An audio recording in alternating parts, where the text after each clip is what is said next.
रामकृष्ण हरी विठ्ठल केशवा, रामकृष्ण हरी विठ्ठल केशवा।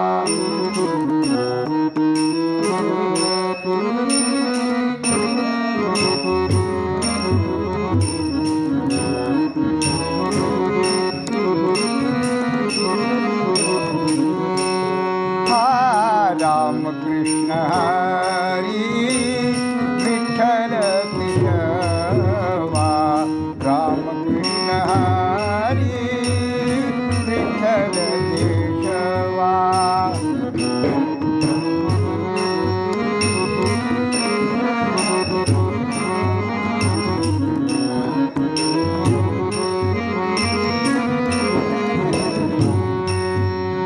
रामकृष्ण हरी विठ्ठल केशवा, रामकृष्ण हरी विठ्ठल केशवा।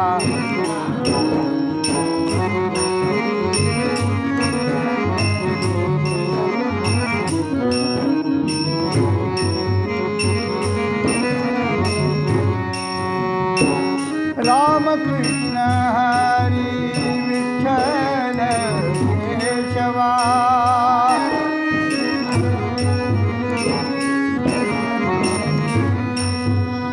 रामकृष्ण हरी विठ्ठल केशवा।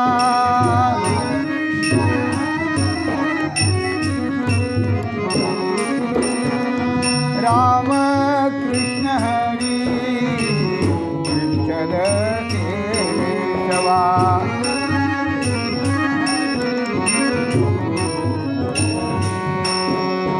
रामकृष्ण हरी विठ्ठल केशवा।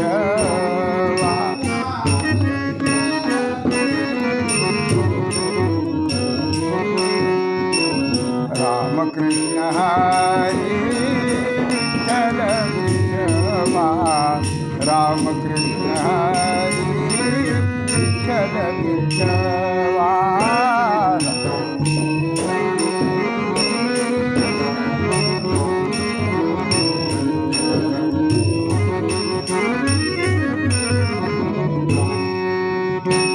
रामकृष्ण हरी विठ्ठल केशवा, रामकृष्ण हरी विठ्ठल केशवा।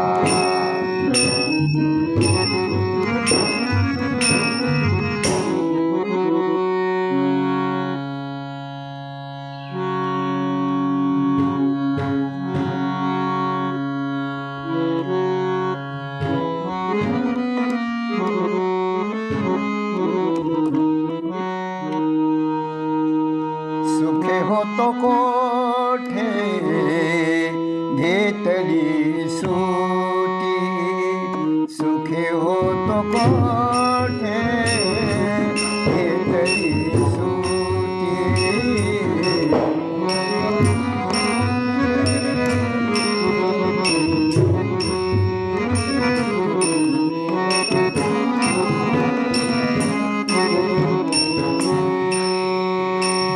सुखे होतो कोठे घेतली सुटी, सुखे होतो कोठे घेतली सुटी।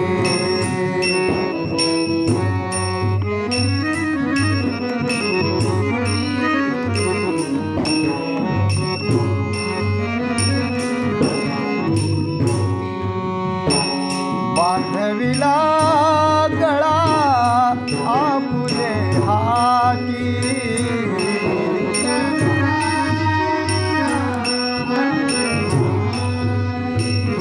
बांधविला गळा आपुले हाती।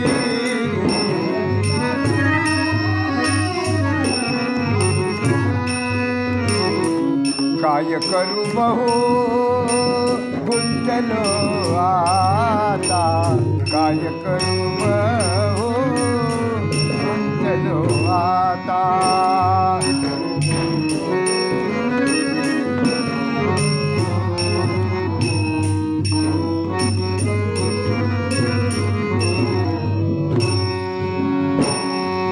नयेची सरता मागे पुढे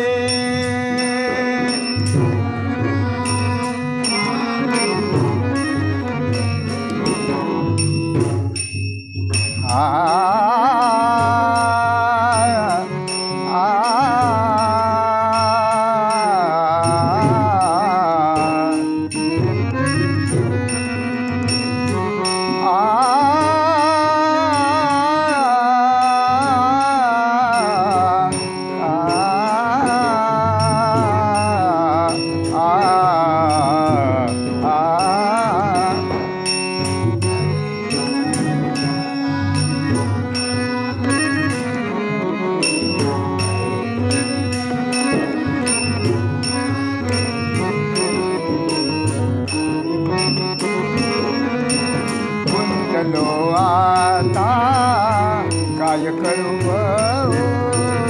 गुंतलो आता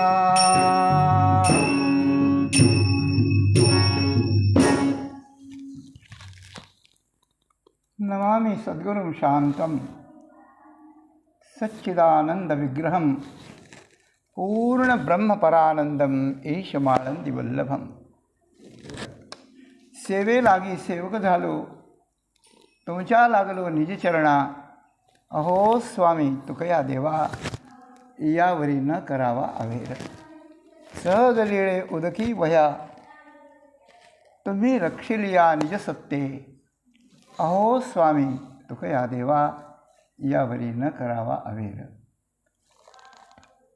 निळामणे धराल हाती तरी द्यालमती निरूपमा. अहो स्वामी तुकया देवा यावरी न करावा अवेर. सुखे होतो कोठे घेतली सुटी बांधविला गळा आपुले हाती. काय करू बहु गुंतलो आता. काय करू बहु गुंतलो आता नयेची सरता मागे पुढे. जगद्गुरू संतश्रेष्ठ श्री तुकाराम महाराजांच्या अभंगगाथेतील क्रमाने आलेला 821 क्रमांकाचा अभंग असून 6 चरणाचा मोठा अभंग आहे. या पूर्वीचा अभंग आपण कालच्या दिवशी पाहिला. प्रस्तुत अभंगात तुकाराम महाराजांची भूमिका नेमकी काय आहे हे कळणं थोडंसं कठीण जातं. आणि जी भूमिका सहज लक्षात येते अशी भूमिका तुकाराम महाराजांची असेल का अशी पण शंका येते. पण त्याचा साकल्यानं जर विचार केला गेला तर 2 पद्धतीनं याचं चिंतन आहे. एक व्यवहाराच्या भाषेतला आहे, एक परमार्थातल्या सूक्ष्म रूपकाच्या दृष्टीनं केलेलं आहे. पण या दोन्ही प्रकारच्या चिंतनामध्ये एक सूत्र पक्क आहे की तुकाराम महाराज या अभंगात आपला स्वतःचा पश्चाताप व्यक्त करतात. अनुताप, पश्चाताप. तुकाराम महाराजांनाही पश्चाताप होतो नक्की होतो. आणि प्रत्येकाला तो झाला पाहिजे. पश्चाताप ही गोष्ट फार महत्त्वाची अशा प्रकारची आहे. अनुतापे दोष जाय न लगता निमिष परितो राहे विसावला आदी अवसानी भला. तुकाराम महाराजांप्रमाणे पश्चातापानं मनुष्य शुद्ध होतो, स्वच्छ होतो, निष्पाप होतो. पश्चाताप म्हणजे काय? पश्चाताप म्हणजे पश्चाताप. पश्चात म्हणजे नंतर आणि ताप म्हणजे दुःख. नंतर दुःख होणं. एखादी वाईट गोष्ट आपल्याकडून घडली आणि त्या वाईट गोष्टीचा परिणाम आल्यावर आपल्याला दुःख होतं, पण तो पश्चाताप शब्दाचा अर्थ नाही.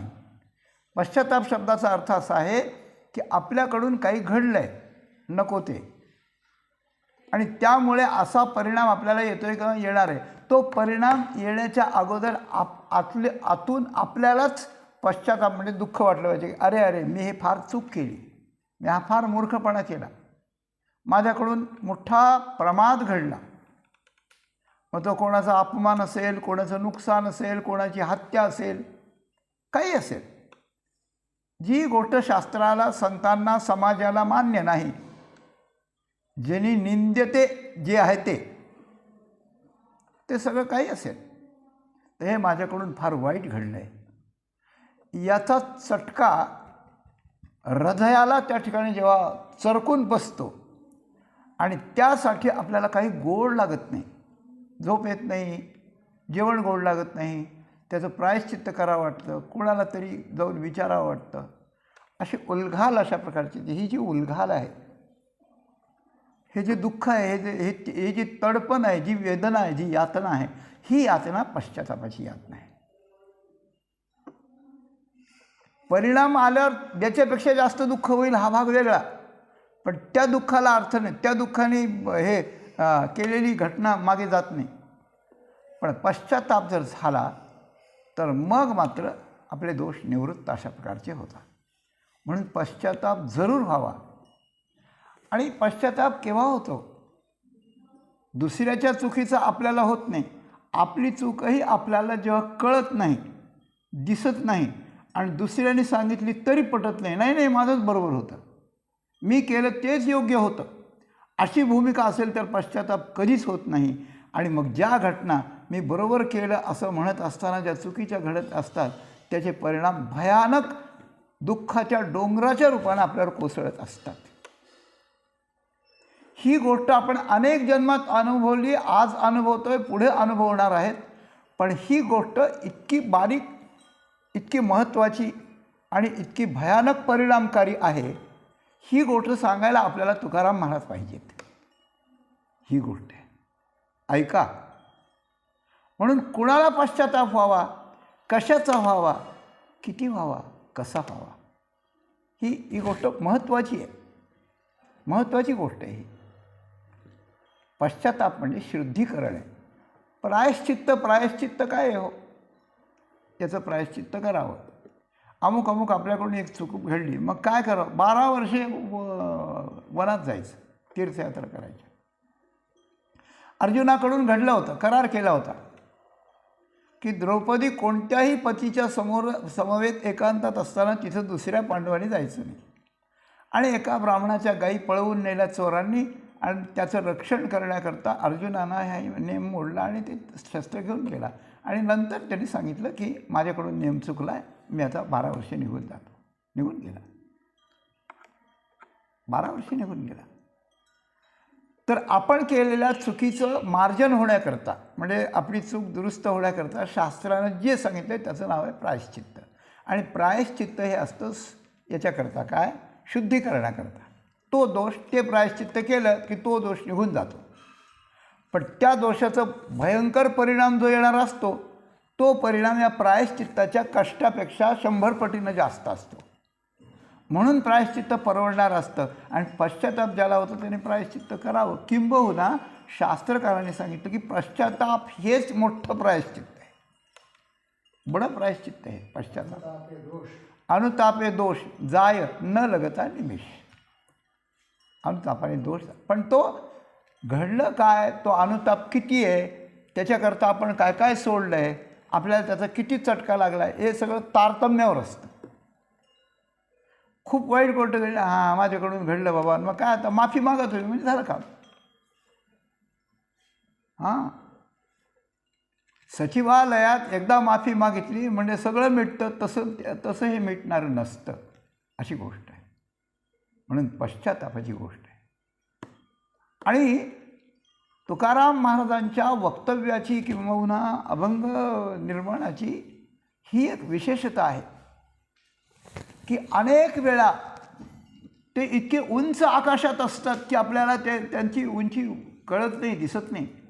पण काही काही वेळेला आपल्यासारख्या सामान्य लोकांच्या सभेत बसून ते आपल्यासोबत बसलेत आणि आपल्याला आपल्यासारखंच काहीतरी बोलतात आणि आपल्यासारखं सांगतात, ते आपले जवळचे मित्र आहेत असं आपल्याला वाटतं. हा अभंग असाच आहे. की तुम्ही आम्ही सतत चुका करणारे आहोत, तुम्ही आम्ही सतत आणि प्रमाद करणारे आहोत, आणि आपल्याला कधी कधी असंही जाणवतं की आपलं चुकलं आहे. आपल्याला कोणी आपला आप्त मनुष्य जाणवून देतो, मग आपल्याला कळतं. तसंच या पश्चातापाची गोष्ट स्वतःच्या करता जर ते करत असतील किंवा कोणाचा तुमचा आमचा प्रतिनिधी म्हणून बोलत असतील, पण आपल्या समवेत बोलणारे तुकाराम महाराज आपल्यासारखेच आहे, अशा प्रकारची एक आत्मीयता निर्माण होण्याकरता हे त्यांचं जवळ बसून बोलणं आपल्याला जाणवतं. या बाबतीत त्यांचा उपदेश आपल्याला फार लवकर सूट होणार आहे असं मला वाटतं. आपण बघा, लक्षपूर्वक ऐकून आपल्या जीवनातल्या घटनांचा त्या पद्धतीनं विचार करून आणि आपल्याला पश्चाताप होण्याची अवस्था आपल्याला अंतःकरणाला येते का असा अभ्यास जर केला तर मी आत्ता जे वाक्य बोललो की ते आपल्या जवळ बसून बोलतात, याचं प्रत्यंतर आपल्याला यायला काही प्रत्यवाय नाही. असो, तर तुकाराम महाराज पुष्कळ वेळा सामान्य माणसाचं प्रतिनिधित्व आपल्याकडे घेतात आणि मग देवाला तशी प्रार्थना करतात. एक अभंग आहे, मी तव अनाथ अपराधी कर्महीन मतिमंद बुद्धी तुझं मी आठविले नाही कधी वाचे कृपानिधी माय बापा. मी कधी तुझं गीत ऐकलं नाही, कधी गायलं नाही, संत बसलेले मला आवडले नाही, मी खूप परनिंदा केलेली आहे, मी परोपकार कधीच केला नाही, मला दुसऱ्याला पीडा देताना कधीच दया आली नाही, जो व्यापार करू नये तो मी केल्याशिवाय राहिला नाही, आणि मी नुसतं जीवनभर कुटुंबाचा भारच व्हायला दुसरं काहीच केलं नाही, कधी तीर्थाला गेलो नाही, नुसतं पिंड पाळण्याचंच काम केलं मी. अशा प्रकारच्या दोषांच्या आचरणाची यादी तुकाराम महाराजांनी दिली एका अभंगात, बरं का. त्यातलेच काही सांगितलं मी आपल्याला थोडंसं. तेव्हा हे कसं आहे, आता त्यांच्या ठिकाणी आहे का, हे त्यांच्या ठिकाणी आहे म्हणते म्हणून आम्ही वैकुंठवासी आलो याची कारण अशी बोलले जे ऋषी.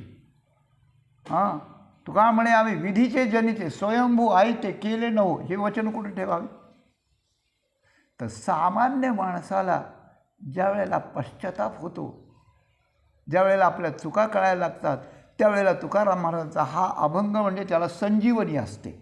असा अभंग आत्ता मी जे सांगितलं ते संजीवनी असते, की हा अभंग घ्यायचा, एकांतात जायचं, आपल्या चुका आठवायच्या, भगवंत आपल्या समोर आहे असं समजायचं, डोळ्यात पाणी आणून थरथर कापत अतिशय दुःखी होऊन देवाला हे हे हे निवेदन द्यायचं. हे पश्चातापाचं लक्षण आहे. म्हणून प्रतिनिधित्वानं म्हणा किंवा कसंही म्हणा, तुकाराम महाराजांनी यात पश्चाताप व्यक्त केला आहे. आणि हा पश्चाताप व्यक्त करताना तुकाराम महाराजांनी सगळे काही मुद्दे मांडले. त्याचे दोन प्रकारानं याचं चिंतन आपल्याला करता येतं. एक प्रकार असा, काय, सुखे होतो कुठे घेतली सुती, बांधवीला गळा आपुल्या हाती. मी सुखानं नांदत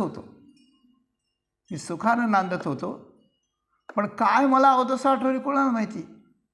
एक दोरी घेतली आणि मी गळ्याला अशी हे केलं, फास घेतला आणि सांगितलं तू इकडून ओढ. आता काही गरज याच्यासाठी काही गरज आहे का, नाही गरज. हे जसं व्हावं तसंच मी केलं. म्हणून आपण या रिपू जेणे वाढविला हा संकल्पू, येर स्वयंबुद्धी बापू दो नाथिले निघे. आपण या घात कीजे तसे धनंजया.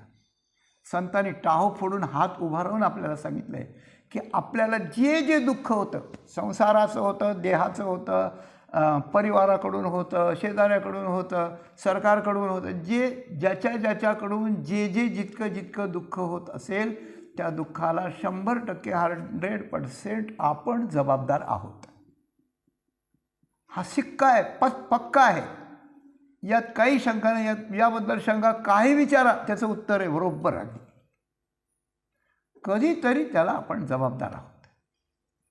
म्हणून जसं आपल्याला दुःख येईल तसतसा पश्चाताप की आपणच केलं आहे असं आपल्याला वाटावं, आणि आपणच केलं आहे असं वाटून पश्चाताप होणं हे सगळ्या दुःखातून सुटण्याचा उपाय आहे. हा सुटण्याचा, अशी गोष्ट आहे.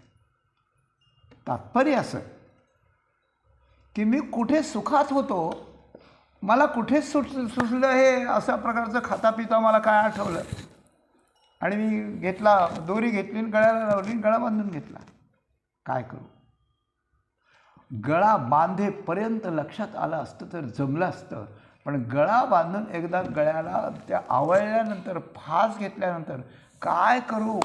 बहु गुंतलो. आता पक्का गुंतलोय मी. नयेची सरता मागे पुढे, मागे सरता येत नाही, पुढे सरता येत नाही, काहीही करता येत नाही. तर पहिल्यांदा याचा अर्थ आपल्याला असं सांगेन मी आपल्याला की तुमची आमची जी अवस्था झाली आहे, आपण जे प्रपंचात पडलो, तर आपण मुळात कोण आहेत हे पाहिलं पाहिजे. आपण मुळामध्ये कोण आहोत, कोण आहोत? आपल्याला प्रश्न विचारला, सांगाल तुम्ही ह्या जन्म मिळण्याच्या अगोदर कोण होता? आईच्या गर्भात येण्याच्या आधी जो जीव म्हणून तुम्ही आलात, ते पूर्वी कुठे होता तुम्ही? नाही सांगता येत. आणि मरणानंतर कुठे जाणार हेही सांगता येत नाही. म्हणजे जगातले लोक, जगातले बुद्धिमान लोक, जगातलं विज्ञान खूप प्रगत असेल, पण पूर्वजन्म आणि उत्तर जन्म याच्या पुढे येणारा याबद्दलची जाणीवही कुणाला नाही यापैकी, आणि यापैकी विचारही कोणी करायला आज तयार नाही. आणि तो विचार करणारे संत, ऋषी आणि भारतीय संस्कृतीचे वेदापासून आलेले ग्रंथ हा प्रामुख्यानं तो विचार करतात. हा विचार कमी करतात ते. हा विचार जर त्यांनी केला असता तर आज विज्ञानाच्या प्रगतीपेक्षा 100 पट प्रगती त्यांनी केली असती. पण त्यांना हे गौण ठरवून त्यांना पुढचं सुख सगळ्यांना मिळवून देण्याचं आहे, तेव्हा ते पुढचा विचार करतात, मागचा विचार करतात. मागं केलेलं कर्म आता आपण भोगतो, आता केलेलं कर्म पुढं आपण भोगणार, आणि त्याचे परिणाम, त्याचे पडसाद अत्यंत दुःखाचे आहेत. म्हणून हे कुणाला सांगून उपयोग नाही की तुम्ही असं करता, तुम्हाला असं होईल, तेव्हा जा तिकडं, आम्हाला सांगू नका. पण लोकांच्या देखत अशा पश्चातापाचे उद्गार आपण त्यांच्या प्रतिनिधित्वाने जर त्या ठिकाणी काढले तर लोक एक वेळेला लक्ष देऊ शकतात. आणि अशा प्रकारच्या या संतांच्या अशा प्रतिनिधित्वाच्या उमटलेल्या वाणीकडे लक्ष देऊन हजारो लोकांना पश्चातापानं त्यांचा उद्धार आलेला आहे. आपण त्याचे भागी का न बनावं असा प्रश्न आहे. मोठी सुंदर गोष्ट अशा प्रकारची आहे. तर आपण कोण होतो याचा उद्गार आहे, सुखे होतो कोठे घेतली सुखी. मी सुखानं होतो, मी सुखी होतो नाही, मी सुख होतो. सुखरूप परमात्मा आहे ना, सुखरूप ऐसा दुजा कोण सांगा, माझ्या पांडुरंगा सारिखा तो. सुखरूप कोण आहे? सुखरूप पांडुरंग. आणि आम्ही त्याचेच अंश आहोत, आम्ही त्याची लेकरं आहोत. अहो, राजाचा मुलगा कुठेतरी हरवला आणि कोणाच्या तरी ताब्यात सापडला, त्यांनी घेतला, त्याच्याजवळ झोपडी, मग तो काही भिकारी झाला काय? नाही झाला भिकारी. त्याचा पिंड आहे, तो राजपिंड आहे, राजपिंडा पिंड आहे, राजाचं धरोहर आहे, राजाचं सगळं त्याच्या मालकीचं आहे. आज तो चुकला झोपडीत आला म्हणून झालं काय? पण जरी असं असलं तरी झोपडीत आल्यानंतर तिथल्या ज्या असुविधा आहेत किंवा तिथली जी परिस्थिती, त्याला त्याला राबावंच लागतं आहे, राबावं लागतं आहे. आणि त्याला जर समजलं तर मी कसा होतो, मी कुठं आलो असं त्याला वाटतं. तसं मी सुखे होतो, मी परमेश्वराचा अंश, परमेश्वर स्वरूप होतो, सच्चिदानंद रूप होतो, सबराबरीत चिदानंद परब्रह्मरूप होतो. चिदानंद ब्रह्म मे असं म्हटलं. एक सुभाषित आहे संस्कृत, काय? अविकृत कौंतेय मे राधापुत्र प्रतीती, काय? सच्चिदानंद ब्रह्म मे जीवभाव तिहेरी रीती. कुंतीचा पुत्र कर्ण आहे, पण तो नदीत वाहविल्यामुळे तो राधेनं सांभाळला म्हणून त्याला राधे म्हणतात, पण तो अविकृत कौंतेयच आहे, क्षत्रिय आहे, कौंतेय आहे, कुंतीचा मुलगा आहे. तर तो जसा राधे हा भ्रमाचं वर्णन आहे, कौंतेय हे निर्भ्रम किंबहुना परमारूप अशा प्रकारचं ज्ञान आहे, त्याप्रमाणे तुम्ही आम्ही देहधारी जीव हे राधेसारखं भ्रमानं आहे आणि मूळ तुम्ही आम्ही सुखरूप म्हणजे परमात्मरूप चिदानंद ब्रह्ममे जीवभाव तिहिरीती. सुभाषितकारांनी ममई वांश जीवलोके. आचार्याने म्हणले अंश इव अंशः. म्हणून मी सुखानं होतो. आता यात परत एक रूपक आहे. परत एक रूपक कसं की पहिल्यांदा माणूस श्रीमंत असावा. श्रीमंत आहे, आरोग्यवान आहे, बरं का, श्रीमंत आहे, आरोग्यवान आहे. सगळे लोक त्याला पुढे पुढे करतात, सगळे लोक मान देतात. म्हणजे मान सन्मान मिळवणारा, आरोग्यानं धडधाकट असणारा आणि परिस्थितीनं श्रीमंत असलेला असा एक मनुष्य आहे. पण श्रीमंतीचा गर्व चढला, त्या श्रीमंतीचा दुरुपयोग केला गेला, त्याच्यापेक्षा मोठा धंदा करून त्यात नुकसानी आल्या म्हणजे व्यवहारात आला, कमी झाला, ठीक आहे. श्रीमंत असल्यामुळे उन्मत्त झाल्यामुळे कसलेही विषय भोगू लागला, त्यामुळे रोगाचं माहेरघर शरीर बनलं आणि आरोग्य संपलं आणि ऐश्वर्य संपल्यानंतर लोक दूर गेले. म्हणजे लोक आता कोणी विचारत नाही. म्हणजे सन्मान गेला, संपत्ती गेली आणि शरीर संपत्ती पण गेली. आणि मग तो पश्चाताप करू लागला की मी सुखानं होतो, म्हणजे श्रीमंत होतो, सन्मानाचा होतो, आरोग्यवान होतो, पण आता रोगी झालो, आता दरिद्री झालो, आता उपेक्षित झालो. 3 गोष्टी लागल्या मला. मग खूप गुंतलो आणि मी एवढा व्यवहार नसता केला तर बरं झालं असतं, मी लोकांना टाकून नसतो बोललो तर बरं झालं असतं, आणि मी विषय नको ते विषय भोगले नसते तर बरं झालं असतं. मग मला पश्चाताप झाला. हीच दोरी कशी असते, तीन प्रकारचे पदरं असतात आणि ते 3 प्रकारचे पदरं वळून दोरी केलेली असते ना. तर आपल्या गळ्याला आपण फास बांधलं, ही ती तिकडी दोरीच आहे, तिकडी साखळ आहे. तर ही दोरी मी लावून घेतली आहे. म्हणून काय काय झालं त्याची यादी पुढे. आता तर सामान्य माणूस श्रीमंताचा गरीब, अनारोग्याचा आरोग्यवान, आरोग्याचा अनारोग्यवान आणि लोकसंग्रहाचा असलेला लोकउपेक्षित अशा प्रकारचा होतो. त्याचं वर्णन, त्याला जो पश्चाताप हवा तो पश्चाताप हा आहे एक. दुसरी गोष्ट, जीवाच्या दृष्टीने मी सुखरूप परमात्मा होतो, पण परमात्मा असताना मला शरीर समजायला लागल्यामुळे मी या शरीराचा आणि त्या ठिकाणी झालो आणि मग याने झालेले कर्म मग मी केले असं म्हणायला लागलो. मग त्या कर्माचं फळ म्हणून मला जन्ममरण भोगावं लागलं. त्याच्याकरता गर्भवास आला, त्याच्याकरता जन्म आला, त्याच्याकरता म्हातारपण, मरण, व्याधी, नरक हे सगळं आलं त्याच्यामागे. हे माझं नाही आहे, मी याचा अधिकारी नाही, पण माझ्या मूर्खपणानं झालं त्याचा पश्चाताप आहे. आणि आता काय, आता सोडून द्यावं हे शरीर, शरीराचं तादात्म्य सोडून द्यावं, या जगाला सोडून द्यावं, जावं देवाकडे. नाही, आता मागे पुढे सरणे नाही. म्हणून काय करू बहु गुंतलो आता, नयेची सरता मागे पुढे. आता मागे पुढे सरत आहे, आता हे भोगावंच लागतं, अशी गोष्ट भोगावं लागतं. ते रोहिदास महाराज होते बरं का. रोहिदास महाराज संत होते. संत रोहिदास संत जयाशी भेटे भगवंत असा अभंग आहे बरं का. भगवंत भेटत होता त्यांना. ते रोहिदासजी महाराज जन्माला आले, चर्मकार कुळात जन्मात आले. पण आल्यानंतर त्या आईला पितच नव्हते, आईला प्यायचीच नाही. तसंच हे झालं. मग मूल का पित नाही, मग म्हणे काहीतरी त्याला अंगारा लावा, कोणी पूर्वज आलाय काय, पूर्वी काय झालंय काय, वगैरे वगैरे वगैरे. तर त्या रोहिदास महाराजांच्या वडिलांची बहीण म्हणजे त्याची आत्या, ही चांगली ध्यानधारणा करणारी अशा प्रकारची होती, देवाची भक्ती करणारी. आणि तिला समजत होतं काही सिद्धी होती तिला. ते म्हणे दुसऱ्याला दाखवायला कशाला नाही, आत्याच्या मांडीवर द्या, म्हणजे ती सांगेल काय करायचं. ते पोरगं पित नाही, काय करावं. रोहिदास महाराज नावाच्या संतांचा इतिहास आहे. ते तिच्याकडे नेलं, तिने त्याच्याकडं पाहिलं, काहीतरी मंत्र म्हणले, डोळ्याला डोळे मिळवले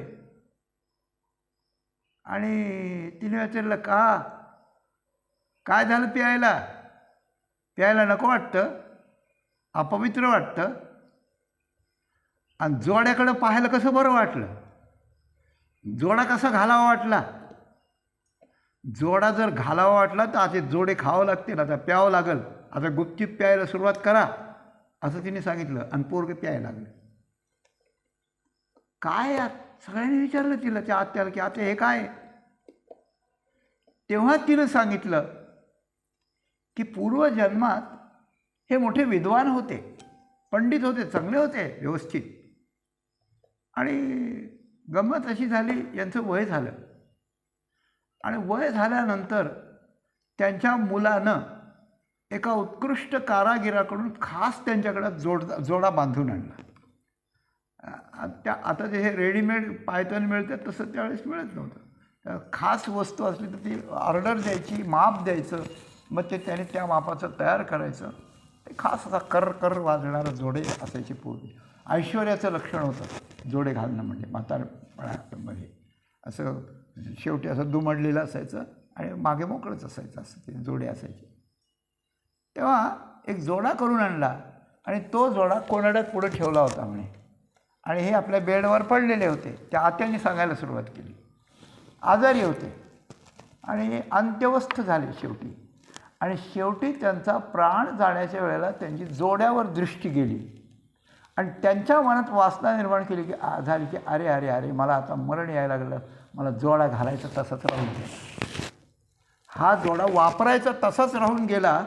असं जोड्याचं धान शेवटी आलं की आल्यानंतर त्या ठिकाणी ते त्यांचा प्राण गेला. पण ज्याप्रमाणे जन्म घेणे लागे वासनेच्या संगे, पुढे त्याची झाली अंगे हरिरूप, ते हरित असा करताय. तर त्याकरता पूर्वी आपण जे कर्म करतो त्यात जसं कर्म करावं तसे भोग मिळतात आणि जशी वासना शेवटी होईल किंवा ठेवावी त्याप्रमाणे जन्म मिळतो. वासनेसारखा जन्म आणि कर्मासारखं कर्मासारखं सुखदुःख अशा प्रकारचं मिळतं. तात्पर्य असं आहे की आता त्या आत्याने जसं सांगितलं की आता तुम्हाला जन्म चुकणार नाही, ह्या जन्मभर तुम्हाला याच देहात राहावं लागेल आता, आणि जे येईल ते सहन करावं लागेल. का? त्यावेळेस वासना बिघडली, एका क्षणाकरता गोष्ट बिघडली, पण एका जन्माकरता त्याचं प्रायश्चित्त आलं. पश्चाताप होऊन जर हे झालं असतं तर थोडक्यात झालं असतं. तर म्हणून तुकाराम महाराज म्हणा, नयेची सरता मागे पुढे, मागे सरता येत नाही, पुढे जाता येत नाही. आता हे भोगावं लागणार अशी गोष्ट आहे. काय काय भोगायला आलंय त्याची यादी महाराज पुढे देतात. होते गाठी ते सरले काही, होते गाठी ते सरले आता. माझ्याजवळ काही होता, काही संपत्ती होती, ती संपून गेली, आता माझ्याजवळ काहीच राहिलं नाही. हा एक अर्थ आहे व्यवहाराचा. आणि परमार्थाचा अर्थ आहे की जे संचित आहे, मी पूर्वी केलेलं कर्म आहे, ते जे मला चांगले भोग देणार, ते चांगल्या भोगाचं कर्म आता संपलेलं आहे. आणि चांगले भोग मला येत नाहीत आता. होते गाठी ते सरले आता, होते गाठी ते सरले आता. गाठी होतं ते सरले आणि माथा ऋण झाले, आणि आता परत ऋण झालं माझ्यावर. आता आपल्याला आवक प्रपंचात काही नसली म्हणजे काही खाणं पिणं बंद होतं का? खाणं पिणं बंद होत नाही, नोकर चाकर बंद करता येत नाही. सगळं रुटीन थोड्या प्रमाणात का होईना पण चालू ठेवावंच लागतं. या कोरोनाच्या 7-8 महिन्याच्या काळात सगळ्याला पक्का अनुभव आहे हा, सांगण्याची आवश्यकता नाही. आवक संपते पण जावक चालूच राहते ना, म्हणून मनुष्य आत येतो. होते गाठी ते सरले आता म्हणून, आणि चालू राहणं, जावक चालू राहिली म्हणून आणि माथा ऋण झाली. व्यवहाराची स्थिती. परमार्थाची स्थिती काय आहे? परमार्थाची स्थिती अशी आहे की मागचं संचित भोगून संपवतोय मी, संपवलंय, पण आता जे क्रियमाण होतं, आता जे रोज कर्म होतंय माझ्याकडून, कुणाची हिंसा होते, कशावर पाय पडतोय, काही होतंय, कुणाला बोललं जातंय, काहीतरी केलं जातंय, तर याला क्रियमाण म्हणतात. क्रियमाण. आपण पूर्वीच्या अनेक जन्मात केलेलं कर्म आणि जे साठून राहिलेलं आहे, संचित आहे, त्याला संचित म्हणतात, की साठलंय पण भोगाला आलेलं नाही. त्यातलं जे भोगायला आलेलं असतं त्याला प्रारब्ध म्हणतात. आणि आत्ता आपण जे करत असतो त्याला क्रियमाण म्हणतात. क्रियमाण म्हणतात. तर मागचं कर्म संचित जळून जावं लागतं, प्रारब्ध भोगून संपवावं लागतं, आणि आत्ता घडणारं कर्म आपल्याला लागणार नाही अशा पद्धतीनं साधना करावी लागते. ह्या 3 साधना केल्या तर जन्म मरण मुक्त होता येतं. हो, ज्ञानानं किंवा भगवंताच्या कृपेनं संचित जळून जातं. प्रारब्ध आले, जे भोगायला आलं आहे, मला डोळ्यानं दिसत नाही, मला पायानं चालता येत नाही, हे प्रारब्ध आहे. हे भोगूनच संपवायचं. ते भोगून संपतं. दुःख मानायचं नाही, कोणाला दोष द्यायचा नाही, काही नाही, आनंदानं. आणि आत्ता जे घडतं ते जसं घडतं तसं रोज संध्याकाळी भगवंताला समर्पण करायचं. पूजेच्या वेळेला 1 वेळा रोज समर्पण करायचं की कायिक, वाचिक, मानसिक, स्वाभाविक, सांसर्गिक 3 अवस्थांतर्गत ज्ञात, अज्ञात, योग्यायोग्य, न्यून, पूर्ण सर्व कर्म प्रभू तुमच्या चरणी समर्पण. असं मला याचं काही फळ नव्हतं. कायेन वाचा मनसेंद्रियैर्वा आपल्याला ठाऊक आहे. समर्पण करायचं. समर्पण केलं की क्रियमाण लागत नाही. भोगून संपवलं की प्रारब्ध त्रास देत नाही. आणि भगवंताची कृपा किंवा ब्रह्मज्ञानानं संचित त्या ठिकाणी जळून जातं. ही व्यवस्था आहे 3 कर्माची. तर मागचं सरलं, पण आता हे क्रियमाण आहे ना, आणि माथा ऋण झाले, हे तर फेडावंच लागेल मला आता, म्हणून मागे पुढे सरता येत नाही, ही गोष्ट आहे. आणि दुसरी गोष्ट अशी आहे की मी आता जीवदशेला आलो आहे, तर मला या 3 कर्माची विल्हेवाट लावल्याशिवाय मागे पुढे सरता येत नाही, अशी गोष्ट आहे. माझं खूप चुकलं आहे, मला खूप वाईट वाटतं आहे, तुकाराम महाराज म्हणतात. आणि त्याच्यापुढे त्यांनी सांगितलं की सोकरिलिया वीण गमाविली पिके, रांडा पोरे भिके लावी आली. मी काही चांगलं केलं काय? मी फार वाईट केलं आहे. माझी पत्नी, माझी मुलं सन्मानानं वागत होती, मानानं वागत होती, चांगल्या प्रकारानं, पण आता त्यांना भीक मागण्याची वेळ आली आहे. माझ्यामुळं त्यांना, मलाही भिक्षा मागावी लागते, त्यांनाही भीक मागावी लागते, भीक मागावी लागते. नवरा जिवंत असल्यावर बायकोनं झोळी घेऊन भिकेला जाऊ नये, हे बरोबर आहे. पण घरात काही नसल्यावर, 2 पाहुणे असल्यावर कणिक तांदूळ काही मागायला शेजाऱ्याच्या कधीतरी तोंड वेंगाडायला, हात पसरायला जावंच लागतं. ही भीकच आहे ना एक प्रकारची, भीकच आहे एक प्रकारची व्यवहाराची, अशी गोष्ट आहे. माणूस गरीब का असेना, पण त्याला सन्मानानं जगता यावं, ही एक सामान्य व्यावहारिक माणसाची रीत असते. याला काही फार परमार्थ शिकावं असं नाही. व्यवहारातलाच प्रामाणिक माणूस असेल तर आपल्याला सन्मानानं जगता यावं. घरी 2 वेळा खायचं, 1 वेळा खाऊ आपण, पण मग आपल्याला असं कोणी लाचार नाही म्हणणार की तुम्ही काय असे भिकाऱ्यासारखं करताय, तुम्हाला काही कळतं का नाही, असं नाही व्हावं, असं व्हावं. म्हणजे मला हे लांछन आहे की रांडापोरे भिके लावेली, तुकाराम महाराज असं म्हणतात. आणि प्रसंग एक होताच असा, म्हणजे या संदर्भात म्हणून नाही सांगत मी, पण प्रारब्ध कसं खडतर असतं. आज इतकी लोकसंख्या इतकं आहे तरी सरकार मदत करत आहे, लोक स्वयंसेवी संस्था मदत करतात, लोकांना ज्या खायला नसतं तर खायला देतात. किती लोक सेवा केली या कोरोनाच्या काळात लोकांनी. पण त्यावेळेस मात्र तुकाराम महाराजांचं जीवन असंच आहे की स्त्री एकी अन्न करिता मेली. मला अन्न मिळत नाही, मला भूक लागली असं म्हणून तडफडून मरणाऱ्या स्त्रीकडे पाहून तुकाराम महाराजांना काय वाटलं असेल? आकाश नसेल कोसळलं. एवढा मोठा महात्मा लोकांनी आता त्याला डोक्यावर घेतलं, त्याच्या वाङ्मयाला डोक्यावर घेतलं, पण त्यावेळेला मात्र अशा प्रकारच्या परिस्थितीला तोंड द्यावंच लागतं. जीवनात कधीतरी एक वेळ अशी येते, प्रत्येकाच्या येते, कमी जास्त म्हणून, त्याच्यावर आली नसतील त्याला धन्यवाद, पण हा अनुभव येतोच येतो. रांडापुरे भी म्हणजे पश्चातापाचं किती जळजळीत उद्गार आहेत हे, की काय सोकरिलिया वीण गमाविली पिके, रांडापुरे भिके लाविली.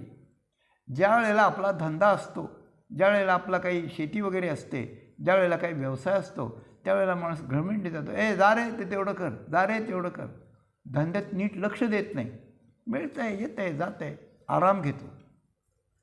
पण कधीकधी त्यात दुसऱ्याला सांगण्यामुळे धोका येतो आणि मग आपल्याला पश्चाताप होतो की त्या धंद्यात आपण नीट लक्ष घातलं नसतं तर हा धंदा हाताबाहेर गेला नसता, दुसरे धंदेवाले उतरले नसते आणि आपण नीट बोललो असतो तर लोक त्यांच्याकडे गेले नसते आणि आपल्या धंद्याचं बोऱ्या वाजला नसता. असं हे जसं व्यावहारिकांनी करावं ना, तसंच त्याप्रमाणे ज्या वेळेला माणूस विचारी असतो की मी कोण आहे असा विचार करावा, एखादा साधू येतो आपल्याला विचार समजायला, एखादा प्रसंग येतो आपल्याला शिकवून जायला, आणि त्यावेळेस माणसाने विरक्त व्हावं, त्यावेळेस माणसाने ज्ञानी व्हावं, त्यावेळेस माणसाला पश्चाताप व्हावा, तो झाला नाही. म्हणून काय, सोकरिलिया वीण गमाविली पिके. म्हणजे काय, सोकरणे म्हणजे रक्षण करणे, जतन करणे, डोळ्यात तेल घालून पाहून त्याच्यावर लक्ष ठेवणे, सावधानतेनं नुकसान होणार नाही असं करणे. तर माझं ज्ञानरूपी पीक ज्या ज्या वेळेला मला संधी येत होती त्यावेळेला मी, आणि त्या ठिकाणी होतं आहे, जातं आहे, करतं आहे, होईल असं करून करून हायगय केली, हेंगीडेंगी केली, चालढकल केली आणि ज्ञानरूपी द्वार रक्षण केलं नाही. म्हणून त्या ठिकाणी माझं ज्ञानरूपी पीक त्या ठिकाणी गेलं, म्हणजे मला माझं सुख परत मिळवता आलं नाही, एकदा गेलं ते. आणि त्यामुळे रांडापोरे भिकेला लावली. आता परमार्थाचं पीक मिळालं नाही आणि ज्ञानरूपी रक्षण केलं नाही, तर ही रांडापोरं कोणती, ही बायका मुलं कोणती? ही बायका मुलं व्यवहाराच्या संदर्भात भिकेला लावली, हे आता आपल्याला सांगितलं. पण ही आहे तर अंतःकरणाची वृत्ती, ही पत्नी आहे आणि जी त्या इंद्रियातून वाहते, इंद्रिय तिला सहाय्य करतात अंतःकरण वृत्तीला, ही मुलं आहे. म्हणजे काय, तर अंतःकरणात असलेल्या परमात्म्याचं ज्ञान मिळण्याची व्यवस्था झाली असताना मी त्याला हायगय केली, म्हणजे ज्ञानरूपी संपत्ती मी त्या ठिकाणी राखली नाही. म्हणून माझ्या अंतःकरण वृत्तीला परमात्म्याचं सुख पारखं झालं आणि ती वृत्ती आता इंद्रियाच्या द्वारानं भटकायला लागली. म्हणजे इथं सुख मिळेल, तिथं सुख मिळेल, तिथं सुख मिळेल असं करायला लागली. आणि तिच्या म्हणण्याप्रमाणे त्या अंतःकरणाच्या प्रवाहरूप वृत्तीच्या अनुसरणाने, म्हणजे इंद्रियातून वाहणाऱ्या त्या वृत्तीच्या अनुसरलेल्या इंद्रियांच्या भटकण्यामुळे त्या ठिकाणी त्यांना घरोघर फिरावं लागलं, रांडापोरे भिके लावी यांनी. असा आध्यात्मिक अर्थ याच्यातून विद्वानांनी काढलेला आहे, आपल्याला दिसतो. एक गोष्ट. दुसरी गोष्ट, भिके लाविली तर भीक मागायला लागली. मग इकडे बायका पोरांना भीक मागावी लागली व्यवहारातलं बिघडल्यामुळे, आणि इकडं परमार्थ बिघडल्यामुळे अंतःकरणात स्थिर नाही. हे सुख कसं मिळेल, ते सुख कसं मिळेल, चांगलं ऐकायला कसं मिळेल, चांगलं बोलायला कसं मिळेल, खायला प्यायला कुठं मिळेल, हेच त्याला इंद्रियन व अंतःकरण हे झालं. मग हे किती फिरले, बहुतांची बहु घेतली घरे.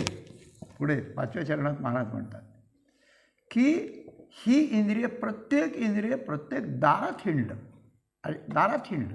अशा प्रकारे. एखाद्याला गाण्याचा नाद असला की मोबाईल घ्यायचा, लावायचा आणि ऐकत बसायचं. चार्जिंग संपली की संपलं, रेंज गेली की संपलं, बॅलन्स संपला की संपलं.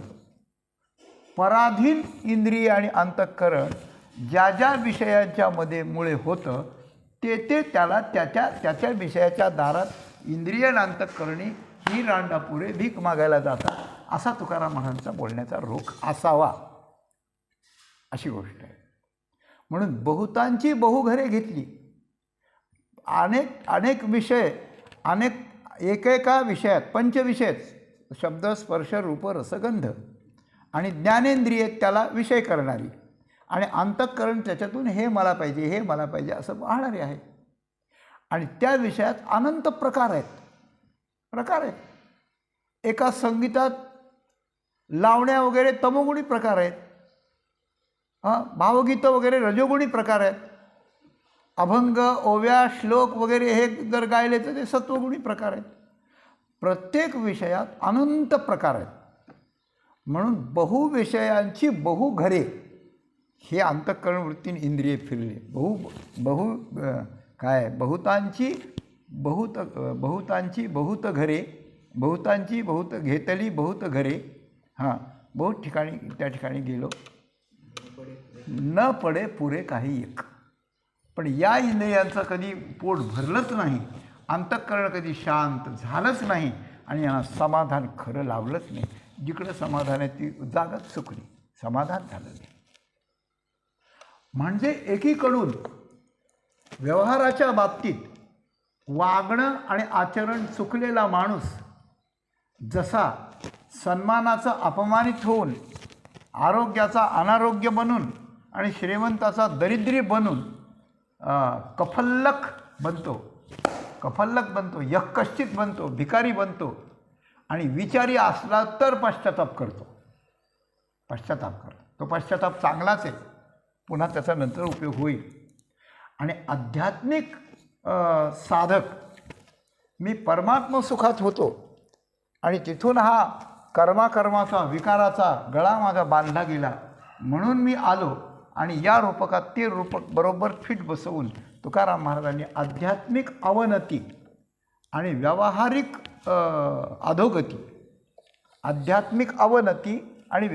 अधोगती तुकाराम महाराजांनी याच जन्मातली प्रतिनिधित्वानं साधकाच्या आणि संसारिकाच्या दोघांनाही यात त्या ठिकाणी सुचवलं.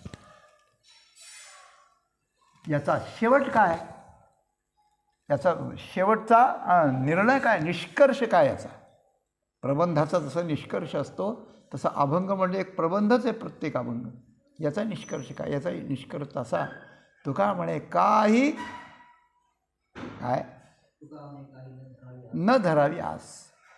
आता एकच करायचं, कशाचीच आशा करायची नाही. आता सन्मानाची नाही करायची, श्रीमंतीची नाही करायची, कशाची नाही करायची, आशा करायची नाही. आणि जे आहे ते सगळं सोडून जावे, हे सर्वस्व टाकून या, हे सर्वस्व टाकून निघून जावं अशी गोष्ट. म्हणून अशा प्रकारच्या अवनतीला आणि अधोगतीला वैतागलेले लोक जर विचारी नसतील तर ते आत्महत्येला प्रवृत्त होतात किंवा कुणीकडे तरी निघून जातात, त्याचा मागमूसच ठेवीत नाही अशी गोष्ट आहे.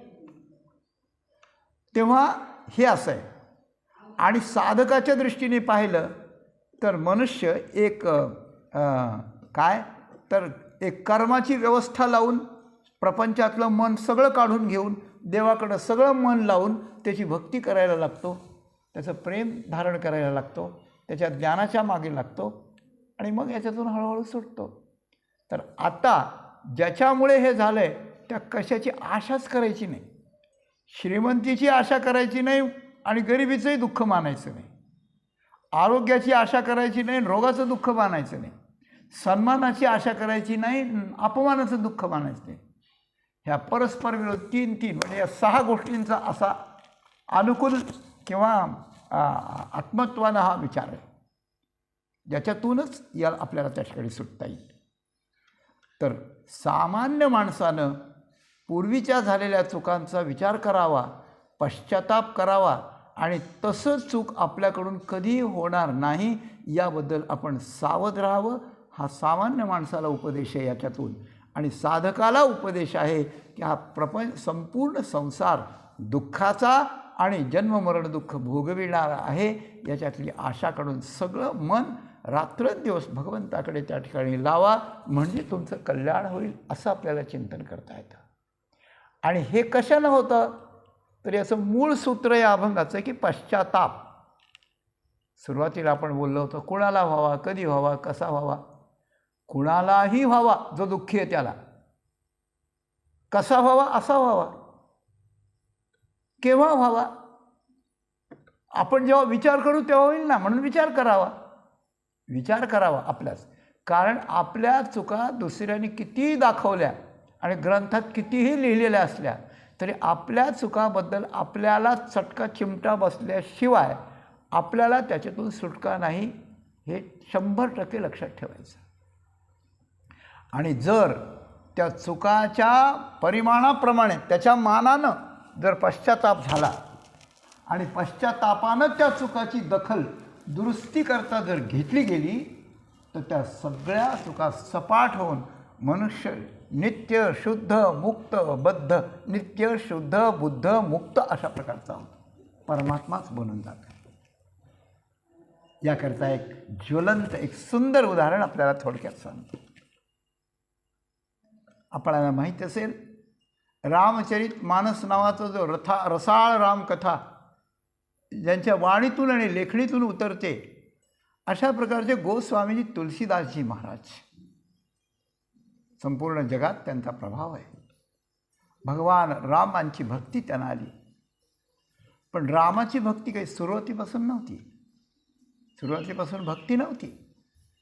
तुमच्या आमच्यासारखेच ते संसारिक होते, खास संसारिक होते.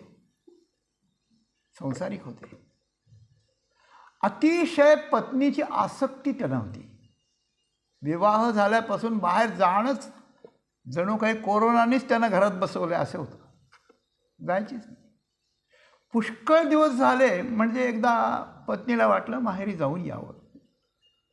ती परवानगी काढली, बळच गेली. गेल्यानंतर एखादा दिवस गेला असेल, कसं तरी इकडं तिकडं केलं. दुसऱ्या दिवशी रात्र झाली आणि गोस्वामी तुलसीदासजींना आपल्या पत्नीची आठवण व्हायला लागली. काही करावं पण ती आता माझ्यापाशी हवी असं वाटायला लागलं. काय करावं त्यांनी? निघाले ते. बाहेर पाऊस पडत होता. पावसात निघाले छत्री बित्री घेऊन, काय घेऊन. नदी ओलांडायची होती. त्यावेळेस पूल बिल काही नव्हते नदीवर. नदी ओलांडायची होती. आणि नदी ओलांडायच्या वेळेला रात्री होती, रात्र होती, अंधार होता सगळा, पाऊस पडत होता, नदीला पूर आला होता, तेही त्यांच्या लक्षात आलं नाही. आणि वरून एक प्रेत वाहत आलं होतं. त्यांची चरित्रकथा आपल्याला सांगते. एक प्रेत वाहत, पश्चाताप कसा असतो, प्रेत वाहत असतो. म्हणजे ज्या विषयाची आसक्ती असते त्याच्याकरता माणूस काही करू शकतो. हे पहिल्यांदा. मग ते नाव किंवा लाकूड काहीतरी समजून त्यांनी त्याला पकडलं आणि त्या प्रेताच्या साह्यानं ते पलीकडे गेले. आता प्रेत सरळ वाहत असतं, कसं गेलं कुणाला माहिती. आता भगवंताला त्यांच्याकडून पुढची सेवा करून घ्यायची असल्यामुळे त्यानं हे घडवलं. काय असेल ते असेल. पण प्रेताच्या आधारानं पलीकडच्या कडेला गेले. तशी ती असंभव गोष्ट वाटते, पण त्यांच्या बाबतीत घडली. त्याला काय करा, इतिहासकारांनी लिहून ठेवलं आहे. मग पलीकडे गेल्यानंतर ते गेले, कपडे भिजलेले तसेच भिजत भिजत त्या गावाला गेले. गावाला गेल्यानंतर आता पहिल्यांदा काही बेल वाजवायची व्यवस्था नव्हती, मोबाईल नव्हता, काहीच नव्हतं. मध्यरात्रीची वेळ होऊन गेलेली, सगळे वर झोपलेले. त्यांची पत्नी माहेरी माडीवर झोपते, त्यांना ठाऊक होतं. काय करावं, कुणीकडून चढावं असं पाहता पाहता त्यांना एक लांब लचक सर्पवरून लोंबत असलेला दिसला. आणि दोरी आहे समजून त्यांनी त्याला धरलं. ही गोष्ट अशीच. आणि त्या सर्पाला धरून ते वर चढून गेले. वर चढल्यावर गॅलरीत उतरल्यानंतर दार खडखडलं. दार उघडलं. पत्नीच आली पुढे. या म्हणे, अहो तुम्ही या वेळेला आणि अशा अवस्थेत. त्याने सांगितलं, काय करू प्रिये, एक क्षणही तुझ्या विना मला त्या ठिकाणी माझ्या घरात राहवत नव्हतं. मला राहवलं नाही म्हणून मी आलो. कसा आलो मला समजलं नाही, पण आलो खरा. दुसरी पत्नी, दुसरी कोणी स्त्री असती तर तिने काय केलं असतं माहिती नाही आपल्याला.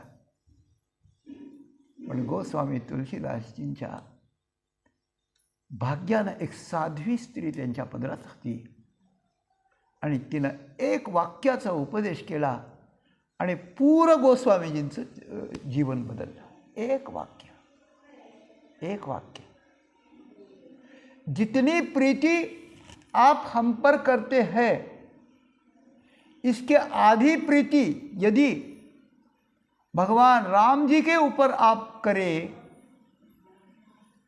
तो आपका भवभय मूल से उखाड़ जाएगा.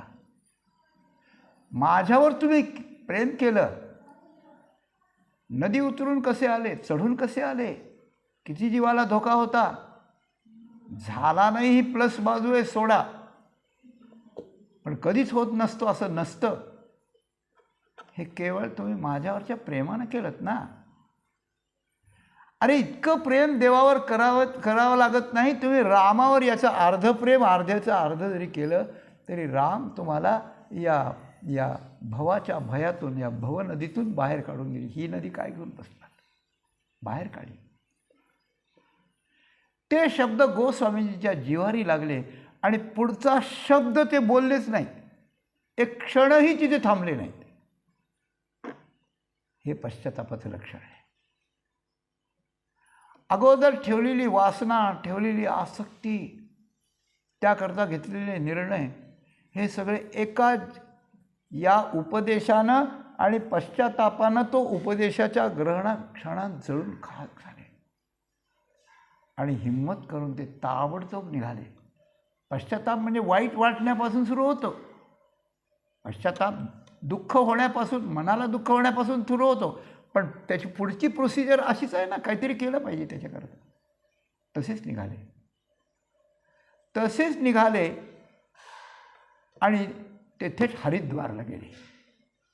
घरी गेलेच नाहीत परत, हरिद्वारला गेले. त्याने एका गुरूंचा शोध केला, गुरूंना पत्करलं आणि बद्रीनारायण, जगन्नाथपुरी, रामेश्वर आणि द्वारिका हे 4 धाम ते पायाचे फडके पडून फिरले, पायात काही न घालता. 14 वर्ष तीर्थयात्रा केली. 14 वर्ष तीर्थयात्रा केली. आणि ही तीर्थयात्रा केल्यानंतर त्यावेळेस ध्यान, धारणा सगळंच केलं. साधूंची संगती, साधूची सेवा सगळी केली. मध्ये कुठेतरी एक निरोप त्यांच्या पत्नीनं पाठवला.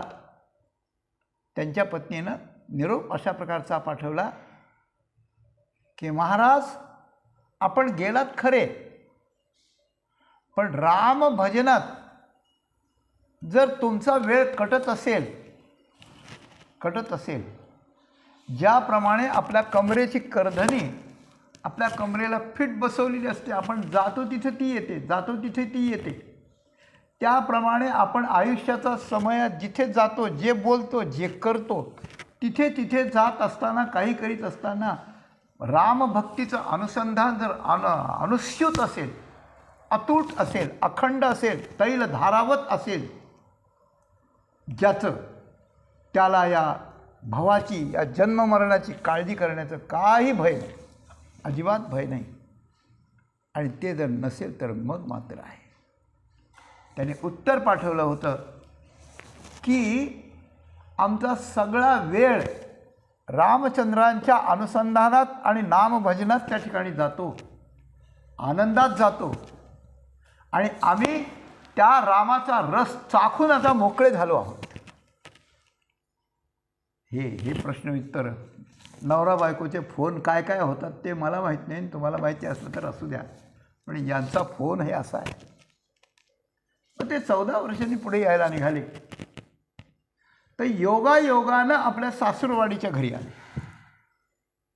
तिथे पत्नी होत्या, त्या वयोवृद्ध झाल्या होत्या, हेही वयोवृद्ध झाले होते.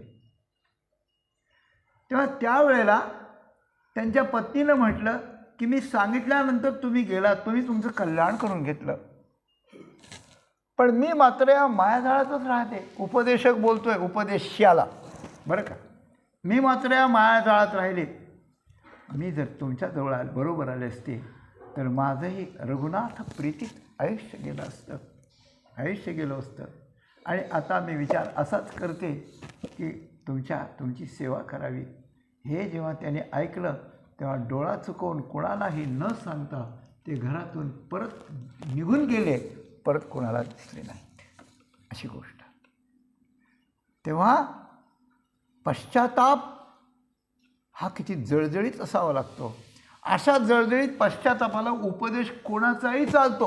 उपदेश तो भलत्या हाती झाला चित्ती धरावा, उपदेश कोणाचाही चालतो. आणि अशा प्रकारचा उपदेश झाला तो निमित्त बनतो. आणि पश्चातापातून त्या चुकीचं, त्या गलतीचं, त्या प्रमादाचं मार्जन अशा प्रकारात जर त्या ठिकाणी घडलं तर मनुष्याचं जीवन आमूलाग्र बदलून अशा प्रकारचं जातं. तुकाराम महाराज स्वतः आपल्यात बसून आपल्यासारख्या संसारिकाच्या भाषेत संसारिकाचाच असलेला पश्चातापही व्यक्त करतात. आणि त्याबरोबर साधकात बसून साधकाला आध्यात्मिकतेचा पश्चातापही त्याचं मार्गदर्शन करतात. आपण वेगळे राहतात, पण साधकांनी साधकी अवस्थेत पश्चाताप कोणता करावा, कसा करावा, किती करावा आणि कृतार्थ व्हावं. आणि व्यावहारिकांनी पण पश्चाताप करून शुद्ध व्यवहारात येऊन नंतर परमार्थात येऊन आपण कृतार्थ कसं व्हावं याची सुंदर गुरुकिल्ली तुकाराम महाराजांनी यात आपल्याला त्या ठिकाणी दिलेली आहे. तेव्हा मनुष्यानं एक सूत्र यातलं आहे, पश्चाताप हे मुख्य सूत्र आहे. पण या पश्चातापाकरता आपण आपल्यावर फार लक्ष ठेवावं, आपण आपल्याला जपावं. त्या मोबाईलमध्ये कितीतरी कमेंट्स असे येतात की हात धुवा, हे करा, ते करा, ते करा, थोडीशी भूल भी बहुत भारी पडती है. हे जसं उपदेश आहे त्याप्रमाणे आपणच आपल्याला उपदेश करावा, आपणच आपल्यावर बारीक लक्ष ठेवावं. आणि एकमेकाला आपण म्हणतो ना, जपा बरं आता तुम्ही प्रकृतीला कधी भेटल्यावर. तसं तुकाराम महाराजांच्या वतीनं आपण सगळ्यांना मी विनंती करतो की आपण या बाबतीतही आज तुकाराम महाराजांनी सांगितलेल्या शब्दाप्रमाणे आपल्या कृतीवर, आपल्या वृत्तीवर, आपल्या उक्तीवर, आपल्या कर्मावर आपण लक्ष ठेवून आपण कुठे चुकतो त्याचा नीट सावधानतेनं त्याचं ऑब्झर्वेशन करावं. चुका असतील तिथे पश्चाताप व्हावा आणि अशा प्रकारच्या कृतीनं, त्या पश्चातापानं आपण शुद्ध होऊन पुन्हा परमेश्वराच्या भेटीला आपल्या सगळ्यांना जाता यावं आणि आपली जीवनयात्रा सफल व्हावी. ही प्रार्थना भगवंताकडे, संतांकडे करून आणि तुकाराम महाराजांचा उपदेश आपल्या चरणी ठेवून इथेच वाणीला पूर्ण विराम देतो. धन्यवाद.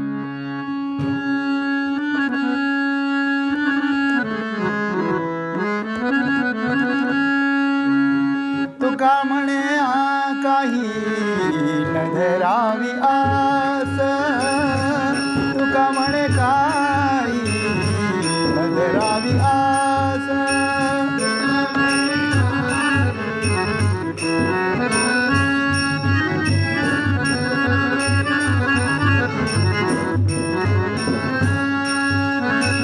तुका म्हणे काही न धरावी आस, तुका म्हणे काही न धरावी आस.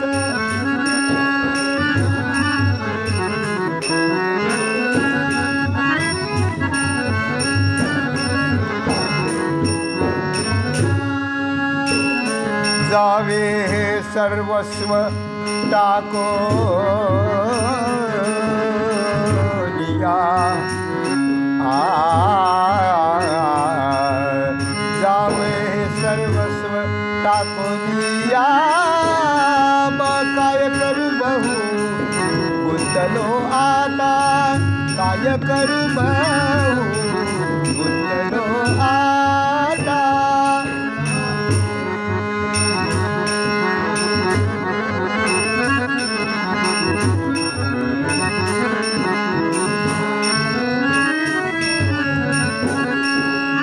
बहु गुंतलो आता.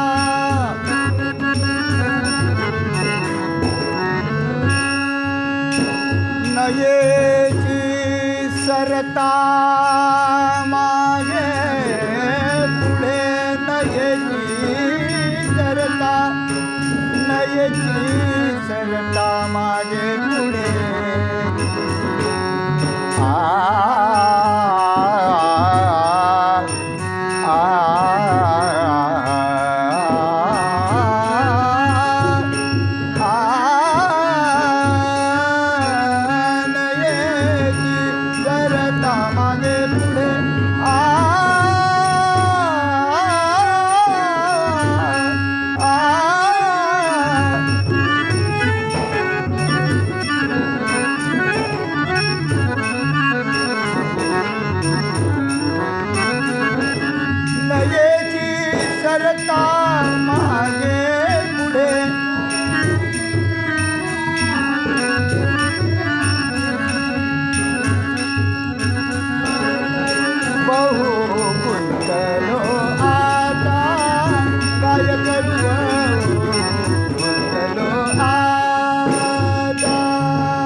पुंडलिक वरद हरी विठ्ठल. ज्ञानदेव तुकाराम